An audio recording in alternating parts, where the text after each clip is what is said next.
የዛሬ እንግዳችን በቅድስት ሥላሴ ዩኒቨርሲቲ ዲግሪ በቲዮሎጂ የተማሩ አባታችን እንዲሁም በማስተርስ ዲግሪ ሪሊጂየስ ስተዲ እና እንደዚሁም ደግሞ በማስተርስ ዲግሪ ቲዮሎጂ እንዲሁም ደግሞ በፒኤችዲ ክርስቲያን ሞራል ፊሎሶፊ በቤልጂየም ሀገር በአሁኑ ሰዓት የቅድስት ሥላሴ ዩኒቨርሲቲ መምህር የኢትዮጵያ ስነ ምግባር ማዕከል መስራችና ስራ አስኪያጅ በመሆን እያገለገሉ ያሉ አባታችን ናቸው። መጽሐፍትንም ጽፈዋል። በትረ ሃይማኖት የተሰኘ መጽሐፍን ጽፈዋል። እንዲሁም ደግሞ በዶክትሬት ትምህርታቸው የተመረቁበት ዲዘርቴሽን በእንግሊዘኛ የታተመ መጽሐፍ ቲያንትሮፒክ ኢቲክስ ኢን ኮንቨርሴሽን ዊዝ አውቶኖሚ ኤንድ ሄትሮኖሚ የሚል መጽሐፍ አላቸው። የክብር እንግዳችን ዶክተር ቀሲስ መዝገቡ ካሳ ይሆናሉ። ከእሳቸው ጋር እስከ መጨረሻው እንድትከታተሉ በክብር እንጋብዛለን።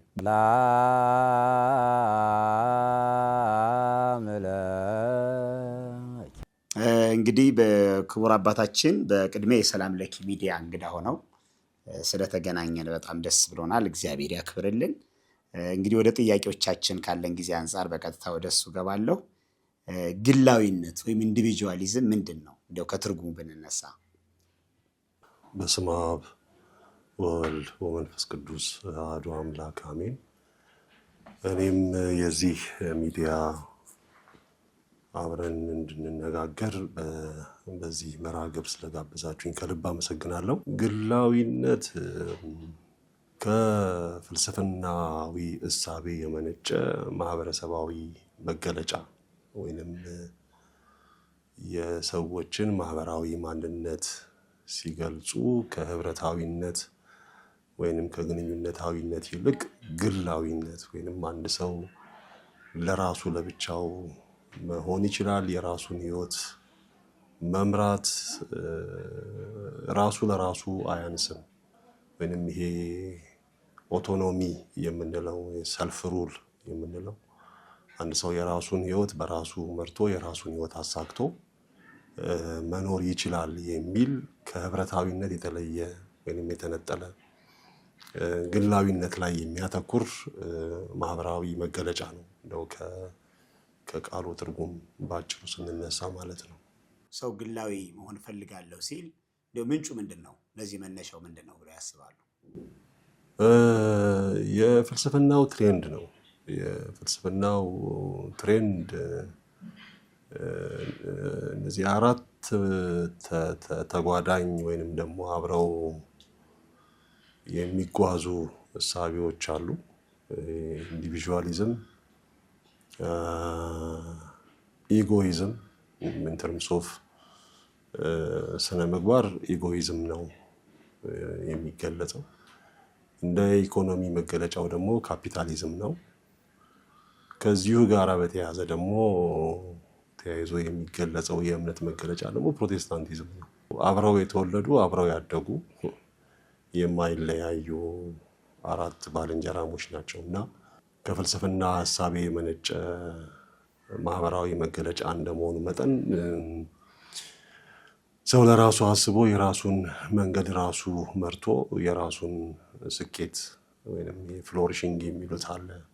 ኢንዲቪጁዋል ፍሎሪሽንግ የግለሰቡ ስኬት ወይንም ደግሞ የህይወት ሙላት ላይ መድረስ ይችላል የሚለው ሃይማኖትን የተወ ወይንም በሃይማኖት የሚገለጽ የሰው ማንነትን የካደ የፍልስፍናውን ትሬንድ ተከትሎ የመጣ ነው።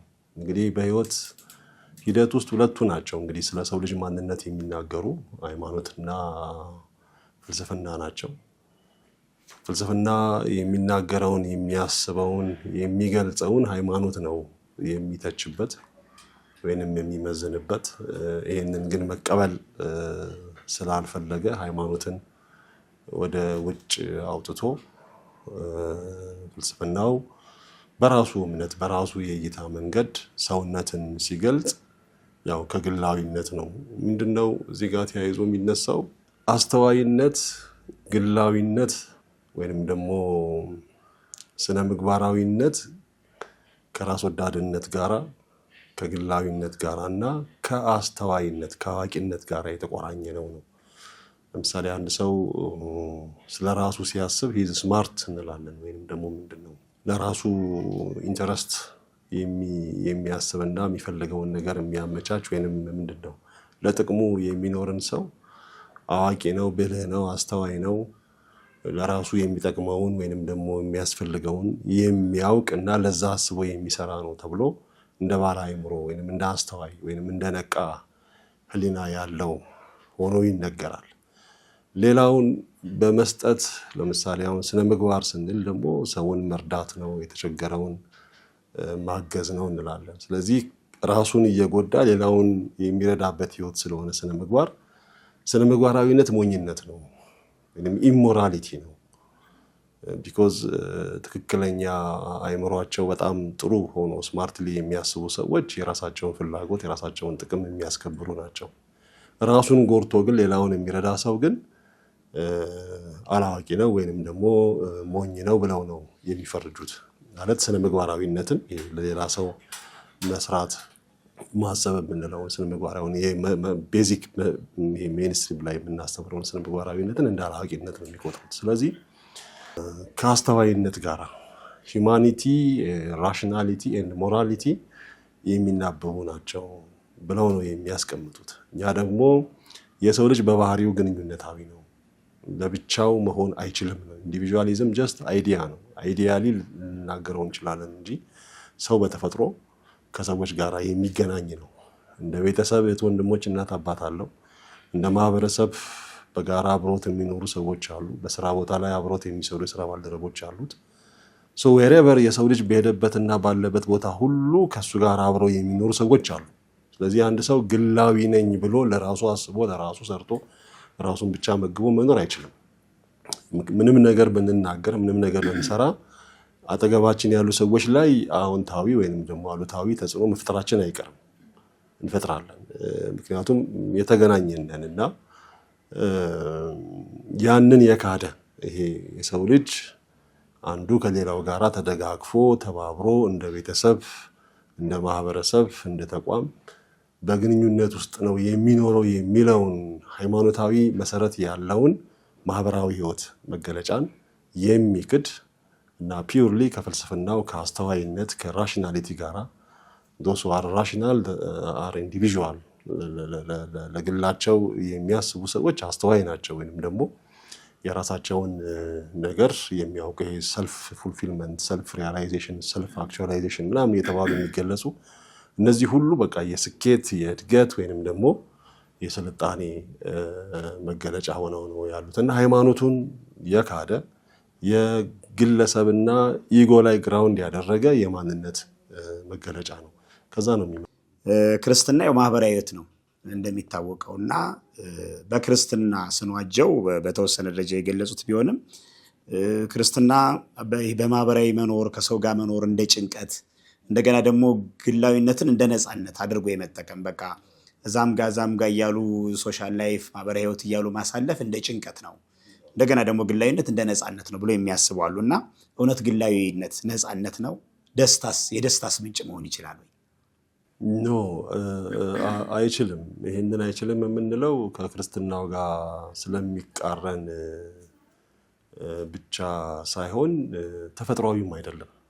እውነት ለመናገር እንደ ክርስትናው ስንገልጽ ያው ክርስትና ማለት የአማንያን ህብረት ማለት ነው። የሚያምኑ ሰዎች በክርስቶስ ራስነት የቤተክርስቲያን አካልነት የሚገለጽባቸው የተለያዩ ግለሰቦች ወይም የተለያየ ጸጋ ያላቸው አማንያን በአንድነት የሚገኙበት የህብረት ህይወት የህብረት ማንነት ማለት ነው ክርስቲያን ወይም ክርስትና ማለት። ስለዚህ ይሄ በክርስትና ያገኘነው ህብረታዊነት ትክክለኛ የሰው ልጅ የአኗኗር መልክ ነው። ቀድሞ ስንፈጠር የነበረን ማንነት ከፈጣሪያችንና ከሌሎች ፍጥረታት ጋራ ግንኙነት አድርጎ መኖር የሰውነታችን እውነተኛ ማንነት መገለጫ ነው። የተፈጠርነን ስለዚህ ከፈጣሪያችን ጋራ መገናኘት አለብን። እንደኛው ደግሞ የተፈጠሩ ደግሞ አካላት አሉ፣ ግለሰቦች አሉ፣ ስነ ፍጥረት ውስጥ የምናገኛቸው የፍጥረት አካላት አሉ። ስለዚህ ሰው ከፈጣሪውና እንደሱ ከተፈጠሩ አካላት ጋራ በግንኙነት ውስጥ በህብረታዊነት ውስጥ መገኘት ተፈጥሯዊ መልኩ ነው፣ ትክክለኛ የማንነት መልኩ ነው። ይሄንን መካድ አይቻልም። ይሄንን ስንክድ አመለካከታችን ወይንም ደግሞ ለህይወትና በህይወት እውን ልናደርጋቸው ከምናስባቸው ጋራ የምንሰራቸው ስራዎች በሙሉ የተሳቡ ነው የሚሆኑት። ስለዚህም ነፃነት ነው ያ ለብቻው እንደዛ ነው እነሱ የሚቆጥሩት። ኢንዲቪጁዋሊዝም ከኢንዲፔንደንሲ ጋራ ወይንም ደግሞ የግለሰቡ ማቹሪቲ ራሱን በራሱ ማስተዳደር የሚችል ራሱን መምራት የሚችል እና ደግሞ ይሄ ኮምፕሊትሊ ነፃነቱን የሚገልጽ አድርገው ነው የሚወስዱት። ግን ሪያሊቲው እንደዛ አይደለም። በዛ መንገድም ነው የተመጣው። ልጅ አሁን ወደ 20ዎቹ ወደ 30ዎቹ ዓመት ላይ የሚደርስ ልጅ ከቤተሰብ ተነጥዬ እኔ ራሴን ችዬ መኖር እችላለሁ ማለት ይችላል። ትንሽ ነገሮቹ ስለገቡት ማለት ነው። ስለ ህይወት በወጣትነት እድሜ ምናልባት ገንዘብም ስላገኘ መጽሐፍትም ስላነበበ በትምህርት ውስጥም ስለቆየ የተረዳው እውነት እንዳለ ያስብና በቃ እናትና አባቶቼ ከዚህ በኋላ አታስፈልጉኝም፣ እኔ በራሴ መቆም እችላለሁ፣ ኢንዲፔንደንሲውን ማለት ነው ማቹሪቲውን ለመግለጽ የሚያስብ ሊሆን ይችላል። አትከለክለውም። ግን በእድሜ በህይወት ተሞክሮ በእውቀት ባለጸጋ ከሆኑ ከእናት ከአባቱ ርቆ በራሱ በዛች በገባች እውቀትና ባለው ሀብት አስቦ ብቻ መለየቱ ይሄ እንደውም አስተዋይ አያሰኘውም። እንደውም ብልጥ ልጅ እየበላ ያለቅሳል የሚባለው እንደኛ እሱ የገባውንም ይዘው ከእናት ከአባቱም ደግሞ በህይወት ተሞክሮ የገነቡትን ያላቸውን እውቀት ደግሞ እየተጋራ ከሁለቱም ምንጭ እየተጎነጨ ቢሄድ ነው ለልጅ አስተዋይ የሚሆነው። ስለዚህ ያለው የተረዳው የገባው መስሎት ቢያስብ ቢሰራ ቢወጣ ቢወርድ ያው ልጅ ያቦካው እንደሚባለው ኋላ ተግዳሮት ውስጥ መግባቱ አይቀርም። ስለዚህ ኢንዲቪጁዋሊዝም ኢዝ ኖት ኢንዲፔንደንሲ ምንድነው የነፃነት የራስን በሳል የመሆንና የራስን ሙሉ ማንነት የምናውጅበት አይደለም። ለጊዜው ይመስለናል፣ ግን በኋላ ህይወት በብዙ ኮምፕሌክስ ውስጥ ያለች እንደመሆኗ መጠን በእድሜ የበለጸጉ በህይወት ተሞክሮ በጣም የዳበረ ማንነት ያላቸው ሰዎች አጠገባችን ግድ ያስፈልጉናል። ለልጅ ወላጅ ያስፈልገዋል፣ ለወጣት መምህር ያስፈልገዋል፣ ለጎልማሳ ደግሞ የህይወት አጋር ያስፈልገዋል፣ ለአረጋውያን ደግሞ የሚታዘዛቸው የሚረዳቸው የሚያገዛቸው ያስፈልጋቸዋል። ህይወታችን በሙሉ ከህፃንነት እስከ እርግና ዘመን ድረስ ያለ ሁሉ ከሰዎች ጋር በሚኖረን ኢንተራክሽን ውስጥ ነው ሙሉ የሚሆነው። ከዛ ውስጥ ተነጥዬ ወጥቼ ነፃነቴን አውጃለሁ ብሎ ቢል ምናልባት አሁን ላይ ስላልገባው ያው እንግዲህ ትንሽ እውቀት ያለውና ገንዘብ ያለው ሰው የያዛት ገንዘብና እውቀቷ እስከምታልቅ ድረስ ነው ያደገ በለጸገ የሚመስለው እንጂ ኋላ መጎዳቱ መቸገሩ አይቀርም። አሁን የኢንዲቪጁዋሊዝም እሳቤና አካሄድ ፌል ያደረገበት ኢንተርምስ ኦፍ ካፒታሊዝም ኢንተርምስ ኦፍ ኤጎይዝም የሄድንባቸው መንገዶች አሁን በብዙ መልኩ እንደ ዓለም ስርዓት ምስቅልቅል ውስጥ እንድንገባ የተዳረግንባቸው እሳቤዎች አይ ቲንክ የእነሱን ፍሬ እያየን ነው በአሁኑ ሰዓት ያለ ነው። ይሄ ዛሬ አይደለም። ኢንዲቪጁዋሊዝም ፍልስፍና ከታሰበበት ጊዜ ጀምሮ ሁሉ ሲታሰብ የመጣ ነው። አብዛኛው እንደዛ ነው። ሴኩላሪዝም፣ ኢንዲቪጁዋሊዝም የቆየንበት የእሳቤ መሰረት ነው።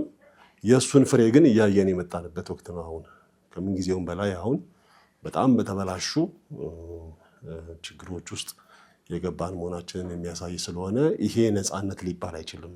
ይሄ ብስለት ወይንም ደግሞ የራስን በራስ የመቆም ማንነት መግለጽ የምንችልበት ማንነት ነው ብለን መናገር የሚያስደፍር አይደለም። ቃለ ሕይወት ያሰማልን መምህራችን፣ በእውነት በጣም ጥሩ ገለጻ ነው እያደረጉልን ያሉት። የዚህ የግላዊነትን የመጨረሻ ጥያቄ አካባቢ ላይ ነው የደረስነው።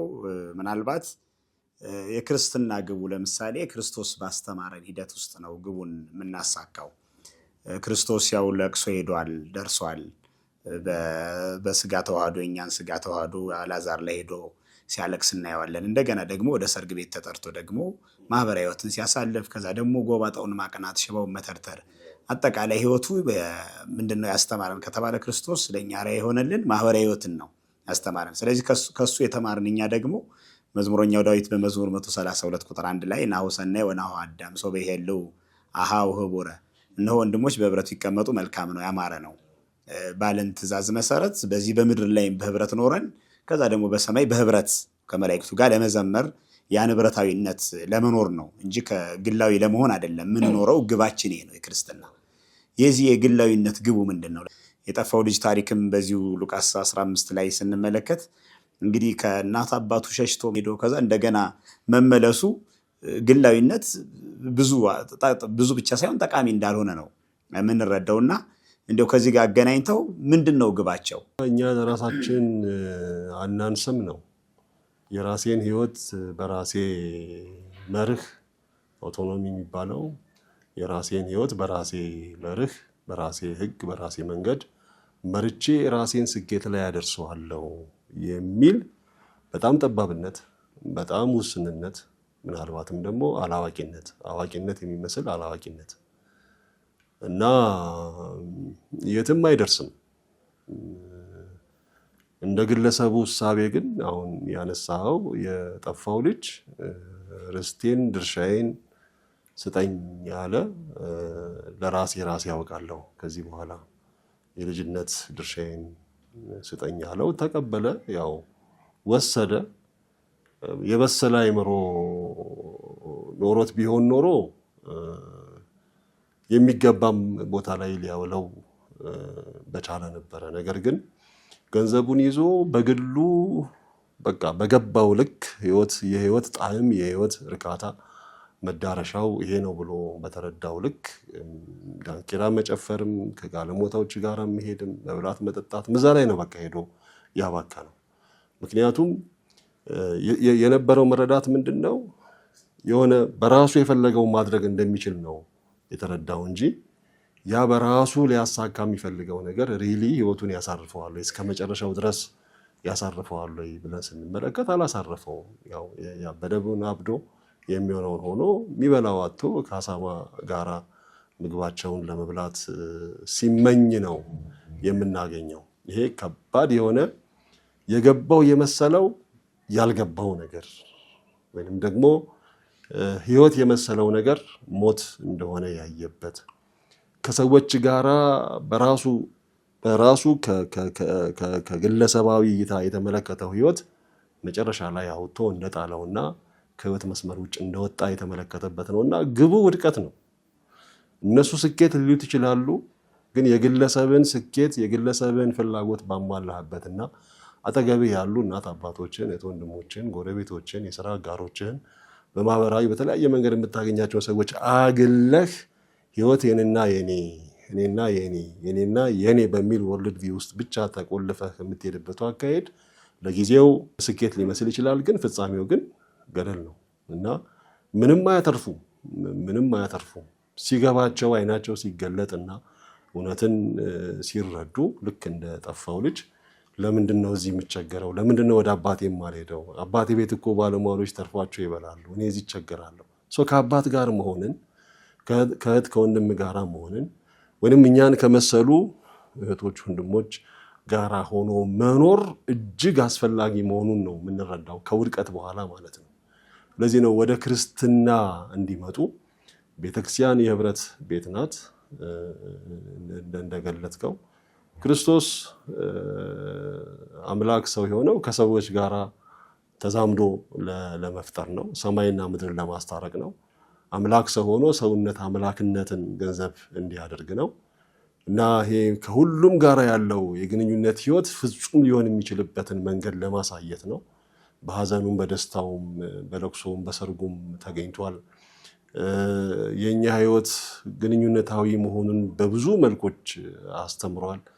በመጨረሻም የክርስትና መዳረሻው ይሄ ቴዎሲስ የምንለው ወይንም የመለኮቱ ክብር ተካፋይ መሆን የምንለው የህብረታዊ ህይወት ውህደት ፍጻሜ ነው።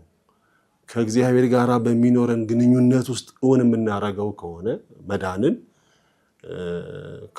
ከወንድሞቻችን ይጀምራል ማለት ነው። አጠገብ ያሉ ወንድሞችን ያልወደድክ ያላየኸውን እግዚአብሔርን እንዴት ልትወደው ትችላለህ ስለሚል ግንኙነታችን ልክ ፍቅረ እግዚአብሔርና ፍቅረ ቢጽ ብሎ ቨርቲካሊ ከእግዚአብሔር ጋር የሚኖር ግንኙነት፣ ሆሪዞንታሊ ደግሞ ከወንድሞች ከፍጥረት ጋር የሚኖረን ግንኙነት፣ ያ በእምነት ይሄ ደግሞ በተግባር፣ ያ በስውር ይሄኛው ደግሞ በግልጽ በገሃድ ማለት ነው። ይሄንን ግንኙነት እውን አድርጎ መገኘት ነው በቃ የህይወት ትርጉም፣ የተፈጠርንበት ምክንያት፣ የህይወት ዓላማ የምንለው። ከዚህ የወጣ ከሆነ ጥፋት ነው እና ምንም ዓላማ የለውም። የሚያተርፉበትም አይደለም። ለጊዜው መስሏቸው ገብቷቸው ሊሄዱበት ይችላሉ፣ ግን ፍጻሜው ግን ገደል ነው። በመንፈሳዊነቱ ደግሞ ሲኦል ነው፣ ገሃነም ነው። ከእግዚአብሔር የተለየ ህይወት ገሃነማዊ ህይወት ነው፣ በምድርም በሰማይም። ያን የምንላቸው እንደዚህ ሀገራት የእኛን ሀገር ጭምር ይሄ ተጽዕኖ ያደረ ነገር ነው እና አሁን በተለይ ሀገራችን ላይ ላለው እንደዚህ አይነት ጭነት የሌሎች የምዕራባውያን አስተሳሰብና አመለካከት በተለይ ከግላዊነት አኳያ እዚህ ላይ ገብተው ላሉ ሰዎች ምን ይመክራሉ? መፍትሄው ከዚህ ወጥተው ወደ ነበሩበት ወደ ማህበረሰባዊ፣ ወደ ኢትዮጵያዊ ሴት፣ ወደ ኢትዮጵያዊ ባህል እንዲመለሱ ምን ይመክራሉ? እንደ የመጨረሻ መልእክት። ይሄ ተፈጥሮን መካድ ነው። ተፈጥሮን መካድ አንድ ልጅ ከእናት ከአባቱ ተወልዶ እናቴ አታስፈልገኝም አባቴ አታስፈልገኝም ሲል በቃ የልጅ ታሟል ማለት ነው። ጤናማ አይደለም። ምክንያቱም ወልደውታል፣ አሳድገውታል፣ ለደረሰበት ደረጃ አድርሰውታል። የነሱ አስተዋጽኦች በሱ ማንነት ውስጥ አሉ። እሱ የራሱ ውጤት አይደለም። ራሱን ፈልጎም አልተወለደም። ራሱን መግቦ በራሱ ወተት አዘጋጅቶ ተመግቦ ያደገ አይደለም። እናትና አባቱ ወይንም ቤተሰቦቹ በሱ ማንነት ላይ አሳርፈዋል ብዙ ነገር፣ በጤናም በእውቀትም በትምህርትም በሃይማኖት ህይወትም ማለት ነው። ስለዚህ ቤተሰብ እናትና አባት አታስፈልገኝም እኔ ለራሴ አውቃለሁ ብሎ ካለ ይሄ ልጅ ታሟል ማለት ነው። ከተፈጥሮ ጋር መቃረን ነው፣ ራስን ማጥፋት ነው። ወይንም ይሄ አንተን ዲፋይን የሚያደርጉህ ማንነቶችን መካድ ከጀመርክ ከሰብና እየወጣ ነው። ከራስ ጋራ በጣም በከፋ ደረጃ ተቃርኖ ውስጥ ገብተሃል ማለት ነው። ይሄ ኮንፊውዥን ነው፣ ዲሉዥን ነው፣ ክህደት ነው፣ ጉዳት ነው እና መካድ አይቻልም። ተፈጥሯዊ ፋክቶችን አንዳንዴ እኮ ጥያቄ ውስጥ የማይገቡ በምንም ታምር ልንክዳቸው የማንችላቸው ፋክቶች አሉ። በቃ የፈጠጡ እውነታዎች አሉ። እሱን ለማስረዳት ምንም መጽሐፍ ማገላበጥ፣ ውይይት፣ ዲፕ አካዳሚክ ዲስኮርስ የማይፈልጉ የፈጠጡ ተፈጥሯዊ እውነታዎች አሉ። ልክ ከቤተሰብ ወጥቶ ደግሞ ማህበረሰቡ ሲኖር ደግሞ ማህበረሰቡ አስተዋጽኦ ያደረጉ ሰዎች አሉ። እያንዳንዱ ሰው የራሱ አይደለም። ትምህርት ቤት ብንሄድ መምህራን እኛን አስተምረውናል፣ ቆመው ብዙ ነገር መግበውናል። የነሱ አስተዋጽኦች አሉ በእኛ ማንነት ውስጥ። በስራ ቦታ ብንሄድ አብሮን የሚሰሩ ሰዎች አሉ። ብቻውን አንድ ሰው የአንድ መስሪያ ቤትን ጉዳይ መስራት አይችልም። ወደዚህ እንኳን ስትመጡ ያው እናንተ ምን ያህል አንዱ ከአንዱ ጋር ካልተባበረ በቀር እችን እንኳን ስራ መስራት እንደማይቻል። ስለዚህ ህይወት ውስጥ ግንኙነታዊነት ተፈጥሯዊነታችን ነው፣ ማንነታችን ነው። የስብዕና መልክ መገለጫ ግንኙነታዊነት ነው። አንዱ ለአንዱ ያስፈልጋል። አንዱ ለአንዱ ህልውና መሰረታዊ ነው። ይህንን መካድ አንችልም። እንደውም ይሄ የኡቡንቱ የሚለው የኡጋንዳ ፊሎሶፊ በጣም ይማርከኛል። ለእኔ መኖር ዋናው ምክንያቱ አንተ ነህ፣ ወይንም አይ ኤግዚስት ቢኮዝ ኦፍ ዩ ይላሉ። በአንተ ምክንያት ነው እኔ የኖርኩት ይላሉ።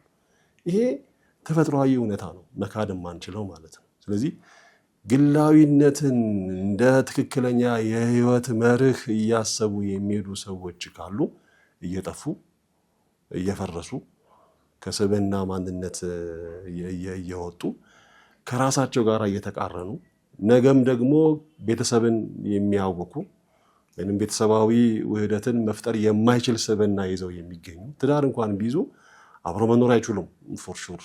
ምክንያቱም በግላዊነት ውስጥ የተቃኘ አይምሮ ያለው ሰው የህይወት አጋሩን አኮሞዴት ማድረግ የሚችልበት ወይንም መሸከም አብሮ መኖር የሚችልበት አቅምም የለውም። የአመለካከት አቅም የለውም።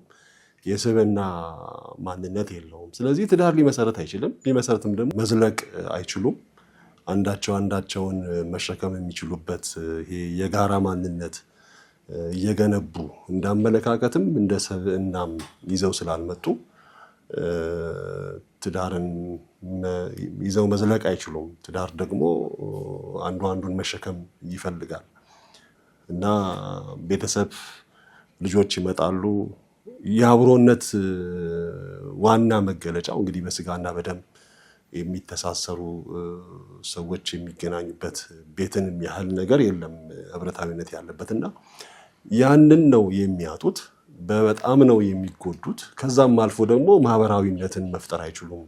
በተቋም ውስጥ ካሉ ሰዎች ጋር ተግባብተው አንዱን ባህሪ ችሎ ኃላፊነቱን ተወጥቶ የተቋሙን ራዕይ ወይንም ደግሞ ህልም ለማሳካት ሙያቸውን በአግባቡ ገልጸው ለስኬት መድረስ አይችሉም። ምንም አንድና ሁለት የለውም። እንደ ሀገርም እንኳን ብንወስደው ማለት ነው። ስለዚህ ይሄ የተመጣብን የዚህ ምዕራቡ ዓለም የፍልስፍና የፖለቲካ ኢዲዮሎጂ ማህበራዊ እሳቤዎች ከያዝነው ከእምነትን ኦርቶዶክሳዊ ማንነትን መሰረት ካደረገው